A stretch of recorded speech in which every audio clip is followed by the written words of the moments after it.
దీని రిజల్ట్ కావాలి కదా మాకు. ఈ ఒక్క మాటతో 2 జేబుల్లో చేతులు పెట్టుకుని అలా ముందుకు బయటకు వెళ్ళిపోవాలనిపిస్తుంది. అంటే ఒకళ్ళు ఉన్నప్పుడే మనం హ్యాండిల్ చేయడం చాలా కష్టం. ముగ్గురు ఉన్నప్పుడు ఎవరి మీద చెప్పామంటే నెక్స్ట్ డబ్బింగ్ రారు. So I love all my 3 roses. అయితే ఓ పని చేద్దాం. ఎలాగో మీకు 3 రోజెస్ వెరీ ఇంపార్టెంట్ కాబట్టి ఒక్కొక్కరికి ఒక్కొక్క రోజు ఇస్తూ జస్ట్ ఒక మంచి మాట వాళ్ళకి. ఎవరు రాశారు ఈ కాన్సెప్ట్? మేమే.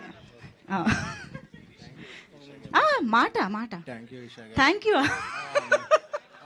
తెలుగు హీరోయిన్స్ లో ఇప్పుడున్న జనరేషన్ లో మీరు ఓజీ లాంటి వారు. ఎస్, దిస్ ఈజ్ ఎస్కేఎన్ గారి స్టైల్. రాశి గారు, అసలు మీ ఇప్పుడు బ్యాట్ కూడా తెప్పించాం. మీరు క్రికెట్ అంటే అంత ఇష్టం. మీరు ఒకసారి బ్యాటింగ్ చేసి చూపించాలి. I love your batting.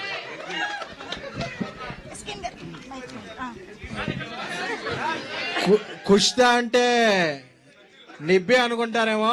She performance డిబ్బి. Oh yes, that is